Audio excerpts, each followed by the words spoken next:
Alors quand on fait le choix de son casque gamer, vous voyez qu'il y a énormément de modèles qui existent et je vais vous aider dans cette vidéo à faire le bon choix avec les fonctionnalités qu'on veut, le confort, la qualité et surtout le budget. Il y en a vraiment pour tous les budgets avec cette vidéo et je vais vous présenter l'ensemble des modèles que je trouve intéressants. Pour info, à la fin de la vidéo, il y aura le test des micros. Donc je vais dire la même phrase plein de fois d'affilée, ça vous permet de comparer la qualité des différents micros intégrés sur ces casques et vous verrez qu'il y a des casques qui sont vraiment excellents, notamment celui-ci par exemple qui a un excellent micro. Vous n'avez pas besoin d'un micro en plus, ceux qui veulent se lancer dans le stream par exemple. Et bien avec ça, ce qui est bien, c'est que vous achetez un casque et vous avez un micro qui est excellent. Donc le petit test des micros, c'est à la fin et puis là je vais vous présenter les différents modèles, quels sont les avantages des uns, les inconvénients des autres et ça vous permettra de vous faire un choix. Pour info, tous les liens, toutes les références de tous les casques sont dans la description juste en bas, donc s'il y a un modèle coup de cœur que vous voulez acheter, voilà, tout est en bas dans la vidéo. Du coup c'est parti, je vais les regrouper par marque et je vais vous présenter l'ensemble des choix que je vous recommande. Allez, c'est parti. Si tu viens de terminer de monter ton nouveau PC gamer et d'installer Windows, tu as sûrement ce message qui s'affiche. C'est le watermark qui te demande d'activer ta licence Windows et grâce à CDKeyOffer, le sponsor de la chaîne depuis plusieurs années, tu vas pouvoir le faire à moindre coût. Rendez-vous dans la description de la vidéo pour retrouver les liens vers leurs produits. Sur leur site, tu retrouveras des clés pour les jeux et logiciels en dématérialisé et ce qui nous intéresse, c'est les clés pour Windows 11 Pro à usage unique qu'on y retrouve à un prix bradé. Pour obtenir la clé, on l'ajoute au panier, on rentre le code GU20 pour payer encore moins cher grâce aux 25% de réduction supplémentaire, ce qui nous amène à un prix final d'environ 20 €. Il y a plusieurs solutions de paiement et personnellement j'ai une préférence pour PayPal. Une fois le paiement effectué, on peut retrouver la clé dans son profil. On clique sur afficher la clé, on la copie, on va dans les paramètres d'activation de Windows et on y colle la clé en cliquant sur modifier. Et voilà, Windows est activé. Si vous rencontrez des soucis lors de la commande ou de l'activation de la clé, n'hésitez pas à utiliser le chat intégré sur le site, ils sont très réactifs. Merci encore à CDKeyOffer de sponsoriser cette vidéo. Alors du coup, je commence par 3 casques Corsair que je trouve super intéressants. Alors je vous préviens, ils ont un prix classique toute l'année et dès qu'il y a des promos, des soldes, des Black Friday, des Prime Days, des trucs comme ça, on les retrouve encore moins chers. Donc moi, la recommandation que je vous fais à chaque fois, c'est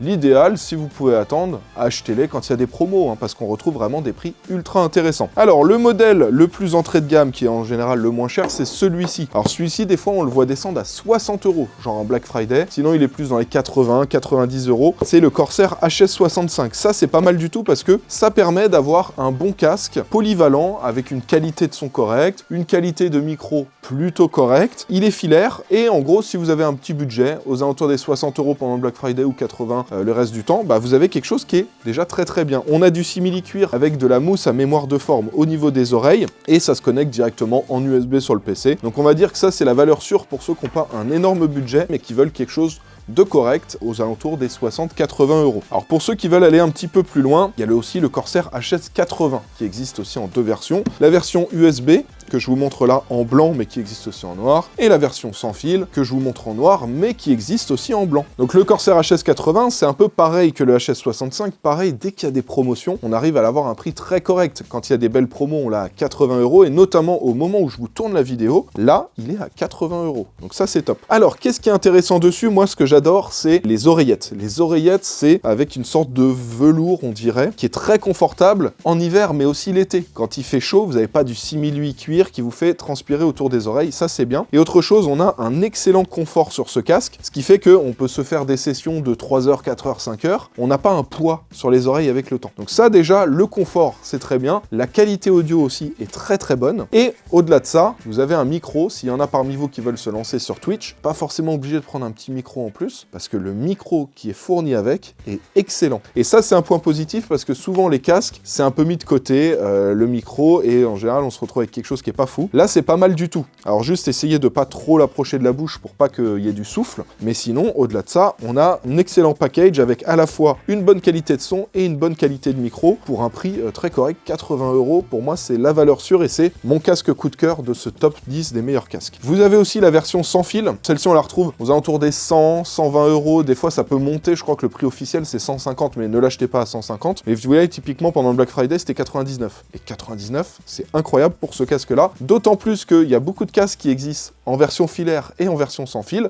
Et en général, vous voyez par exemple le casque Logitech G Pro X, celui-ci, il existe en filaire et en sans fil, mais la version sans fil, le micro n'est vraiment pas bonne. Alors qu'avec le HS80, la qualité du micro reste quand même excellente, comme pour la version filaire. Vous le verrez, vous l'entendrez sur le test que je vous mets à la fin de la vidéo. Vous allez voir que même la version sans fil garde une très bonne qualité de micro, et ça c'est très positif. Sinon pour le reste, c'est très similaire. Le casque, en termes de poids, il prend pas énormément de poids, alors qu'en général, un casque sans fil, il faut rajouter une batterie, donc ça a tendance à être plus lourd. Mais là, en termes de poids, ça reste très correct, donc même après plusieurs heures d'utilisation, il n'y a pas de souci sur les oreilles. Donc voilà, 3 casques ultra intéressants qui nous viennent de chez Corsair. Alors, on enchaîne maintenant avec les casques de chez ROG. J'ai 2 modèles super intéressants. Alors ROG, c'est une marque que j'apprécie beaucoup. J'utilise beaucoup la marque ROG dans mes PC gamers, mais pour les périphériques, ils proposent des choses intéressantes. Et là, on a les 2 extrêmes que propose ROG. En gros, on a 2 excellents casques. On a le ROG Delta qui est l'ultra haut de gamme, et là, c'est la version en blanc. Ce qui est pas mal du tout, c'est qu'on a un petit peu de RGB dessus qui est intégré. Et vous avez donc la version avec le ROG Pelta en noir, mais les deux sont disponibles en noir et en blanc. Donc les deux sont des casques sans fil. Celui-ci a des petits avantages. Vous pouvez changer la mousse, vous pouvez avoir une version justement en tissu, plus agréable pour l'été. Vous avez une belle isolation sonore, vous avez un petit peu de RGB dessus. En termes de design, c'est très réussi. Celui-ci, il est excellent, même le micro aussi est excellent, mais il coûte un petit peu plus cher que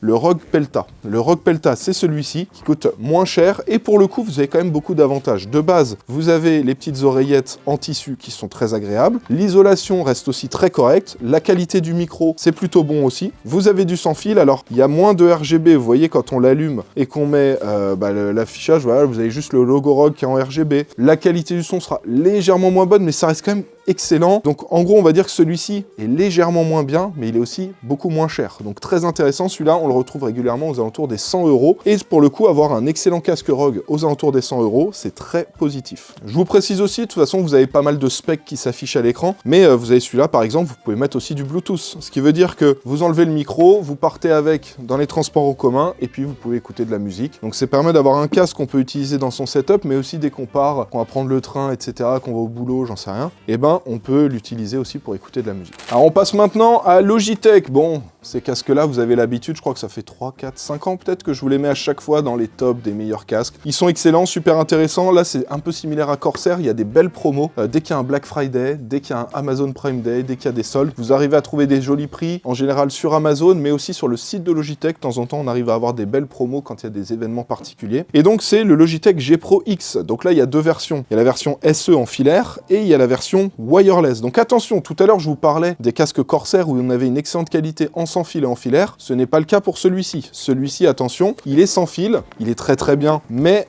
dès qu'on passe en sans fil, vous l'entendrez juste après avec le test du micro. Le micro, c'est vraiment moins bon dès qu'on est en sans fil. Donc celui-ci, je vais vraiment vous le recommander pour ceux qui ont une utilisation gaming à fond, ceux qui font du jeu compétitif. Les joueurs de Counter-Strike par exemple, vous jouez avec ça, vous avez une belle spatialisation du son, vous savez si les ennemis, ils sont au-dessus, en dessous, sur les côtés, par où est-ce qu'ils arrivent. Donc ça, c'est super intéressant. Les autres casques sont pas mal du tout, mais celui-ci a vraiment une signature sonore adaptée pour du gaming, alors que les autres sont un peu plus polyvalents, ils vont être intéressants aussi pour écouter de la musique, regarder des films, etc. Celui-ci, pour le coup, le rendu sonore est vraiment super intéressant pour du gaming. Alors au niveau du fonctionnement, ce qui est bien, c'est que vous avez plusieurs connectiques. Là vous voyez, c'est un triple jack. Pour celui-ci en sans fil, c'est directement un dongle qu'on va brancher sur le PC. Et pareil, vous avez des oreillettes où on va pouvoir les changer pour en avoir avec un revêtement en velours, ce qui fait que ce sera super agréable quand on l'utilisera en été avec les périodes où il fait un petit peu chaud. En termes de confort aussi, c'est excellent. Vous avez des petites mousses à mémoire de forme sur l'arceau. Bah pareil, au niveau de la mousse que vous avez au niveau des oreilles, pareil, c'est assez mou et c'est très agréable sur les oreilles.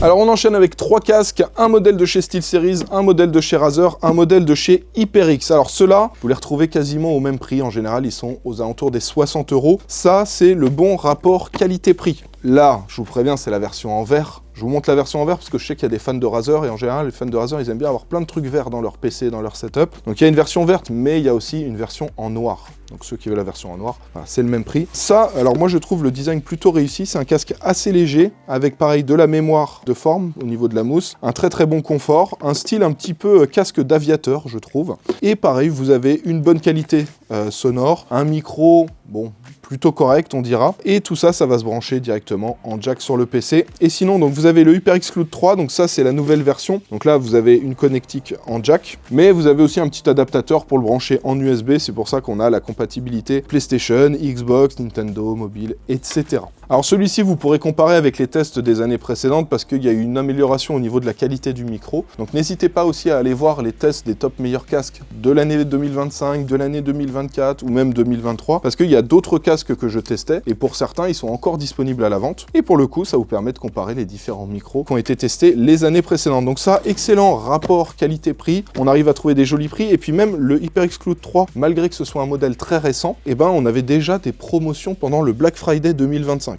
Donc, pareil, là, quand il va y avoir des Prime Days, etc., n'hésitez pas à profiter des promotions. Alors, celui-ci, c'est un peu plus cher. Hein. Celui-ci, on est plus aux alentours des 150, 160 €. C'est le SteelSeries Arctis Nova 7. Alors, celui-là, le gros avantage, c'est que vous avez donc un casque sans fil avec une très très bonne spatialisation du son. Qualité de micro, bon, on va dire qu'elle est plutôt correcte. Regardez, le micro, il est directement enfoncé dans l'oreillette. Donc, vous pouvez le rentrer et le sortir. Et ce qui est bien, vous avez aussi une très très bonne portée. Donc là, je m'adresse par exemple aux gamers qui ont tendance à jouer avec les potes. Et en général, quand on joue avec les potes, on est souvent connecté sur Discord. De temps en temps, on fait une petite pause, on va chercher un petit truc à boire dans la cuisine, on va chercher quelque chose. Et bien avec ça, vous pouvez vous balader partout chez vous, vous allez capter la distance sur laquelle ça capte, elle est vraiment énorme. Alors à moins que vous ayez des énormes murs ultra épais un peu partout dans votre maison, ça vous serez étonné si vous prenez ce casque-là de voir la portée du casque. Donc ça, c'est pas mal du tout. L'autonomie aussi est très très bonne. Et la qualité sonore, très intéressante pour du gaming, notamment du jeu compétitif, pour savoir exactement d'où viennent les ennemis. C'est pas mal du tout pour ce casque-là. Et on enchaîne avec deux excellents casques qui nous viennent de chez Beyerdynamic. Alors là, vous devez vous dire, Guillaume, pourquoi t'as pas mis le DT770 Pro? Alors je vous explique. Il y a ce nouveau modèle qui est arrivé chez Beyerdynamic, qui est le DT270 Pro. Alors ce casque, c'est 99 €. Et encore, c'est 99 € quand il n'y a pas de promo. Vu qu'il est récent, il n'y a pas encore eu de promo sur ce casque, il y a moyen qu'on puisse l'avoir encore moins cher. Et alors celui-ci, vous allez être bluffé de la qualité. En gros, vous avez un son qui sera très bien pour du gaming, hein, ça fera l'affaire, mais vous aurez un casque excellent pour de la musique, excellent pour regarder des films, un son très très neutre, on va dire, donc même ceux qui sont dans la musique, qui veulent se lancer là-dedans et qui n'ont pas forcément un énorme budget, pour 100 €, vous avez un casque parfait audiophile. Donc ça, c'est un des points positifs. Beyerdynamic travaille beaucoup avec les artistes, les musiciens, les chanteurs, et c'est aussi beaucoup des casques qu'on voit quand on est en radio. Alors ce casque-là, il est excellent, et en vrai, je vous dis, le DT770 Pro, il est à 150, 170, 180 € suivant les périodes, et là, avec celui-ci, vous payez 99 € et vous avez déjà quelque chose qui est excellent. Et c'est pour ça que je vous ai montré un peu les deux extrêmes, parce que vous avez le Beyerdynamic, celui-ci qui est à 100 €, et pour du gaming, ceux qui veulent aller plus loin, vous avez celui-ci. Celui-ci, c'est mon casque. Donc on est sur le MMX 300 Pro, on est sur un casque très similaire au DT770 Pro, mais on va avoir aussi un micro qui va être intégré dessus, et ensuite on va connecter tout ça en jack. Donc avec le MMX 300 Pro, on retrouve le confort, les oreillettes qu'on a sur le DT770 Pro, et on va dire que celui-ci, c'est en gros un DT770 Pro optimisé pour le gaming. Et donc ceux qui ont un gros budget, vous pouvez partir sur celui-ci. Attention, celui-là, il coûte quand même assez cher. Alors il peut y avoir de temps en temps des promos, mais le budget est quand même assez élevé. Et ceux qui ont un budget plus limité, je vais pas forcément vous recommander le DT770 Pro. On va dire que celui-ci, le nouveau, est vraiment excellent. Alors en termes de qualité de fabrication, on voit que les plastiques sont pas forcément d'aussi bonne qualité, mais les oreillettes, le petit arceau comme ça avec la mousse à mémoire de forme, vous aurez un confort très correct avec ce casque. Il faut garder en tête que c'est un casque audiophile qu'on retrouve à 100 €. Donc ça, vraiment excellent. J'en profite pour vous faire une dernière petite précision de dernière minute. Vous voyez là, on branche le câble, mais on peut le mettre à gauche ou à droite. C'est une petite fonctionnalité supplémentaire, mais pour le coup, ça peut être pratique quand on veut brancher le câble à gauche. Et on branche direct à gauche, ça évite d'avoir le câble qui passe juste en dessous. C'est un petit détail, mais c'est dans les détails que Beyerdynamic se différencie des autres marques. Et c'est mon gros coup de cœur pour 2026. Et on termine maintenant avec les écouteurs intra-auriculaires. Alors c'est vrai qu'on les connaissait pour écouter de la musique sur son téléphone, mais maintenant, il y a des modèles qui sont proposés, qui sont très intéressants et qui sont dédiés pour le gaming. Alors là, on en a de la marque Moondrop, donc on a les Quark 2, ceux-là ils coûtent pas cher, c'est 20 €. Ça, c'est 100 €. C'est un peu plus cher, je vous ai expliqué pourquoi. Et là, on a les Race Sense Pro IEM. Ça, c'est 35 €, donc c'est pas mal du tout. Alors, en gros, je vous explique. À chaque fois, ceux-là, donc ils sont en intra-auriculaire. Il y a un câble et au bout, ça se branche en USB type C sur le PC. Donc, c'est directement en USB et le traitement du son est fait à chaque fois par le casque. Donc là, on a des modèles assez classiques avec un son plutôt neutre, avec le Quark 2 de chez Moondrop. Donc ça, on va dire que ce sera classique. Et pour 20 €, vous avez des petits écouteurs intra-auriculaires avec une très très bonne qualité. Ça coûte pas cher, on a quelque chose de très très bien. Si vous prenez les Race, là, vous avez un traitement du son qui sera un peu meilleur et surtout, en plus, vous aurez un microphone intégré. Donc ça, c'est pas mal du tout. Et vous avez les Moondrop Gravity Raise. Alors là, celui-là, c'est 100 €, mais vous allez comprendre pourquoi c'est justifié. Déjà, on a une excellente qualité audio avec un très très bon traitement du son, une belle spatialisation du son pour du jeu compétitif, notamment les joueurs de Counter-Strike, les joueurs de Valorant, etc. Vous avez un très joli packaging, regardez-moi avec cette petite boîte en cuir où sont rangés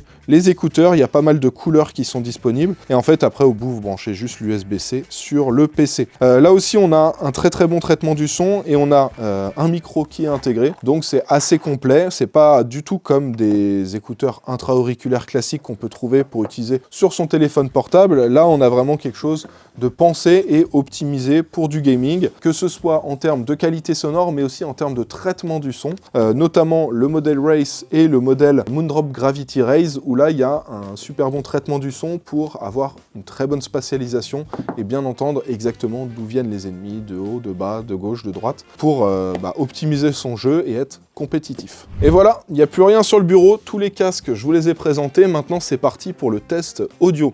Donc je dis exactement la même phrase et ça vous permet de comparer les différents micros qui sont intégrés sur ces casques-là pour vous faire une petite idée de la qualité. Alors je vous laisse écouter ça et n'hésitez pas à aller voir les épisodes que j'ai sortis l'année dernière parce qu'il y a certains casques qui sont pas là cette année et que j'avais mis l'année dernière, ça vous permettra de comparer la qualité. Un robot ne peut porter atteinte à un être humain, ni restant passif, laisser cet être humain exposé au danger. Un robot doit obéir aux ordres donnés par les êtres humains, sauf si de tels ordres entrent en contradiction avec la première loi. Un robot doit protéger son existence dans la mesure où cette protection n'entre pas en contradiction avec la première ou la deuxième loi. Un robot ne peut porter atteinte à un être humain, ni restant passif laisser cet être humain exposé au danger. Un robot doit obéir aux ordres donnés par les êtres humains, sauf si de tels ordres entrent en contradiction avec la première loi. Un robot doit protéger son existence dans la mesure où cette protection n'entre pas en contradiction avec la première ou la deuxième loi. Un robot ne peut porter atteinte à un être humain, ni restant passif laisser cet être humain exposé au danger. Un robot doit obéir aux ordres donnés par les êtres humains, sauf si de tels ordres entrent en contradiction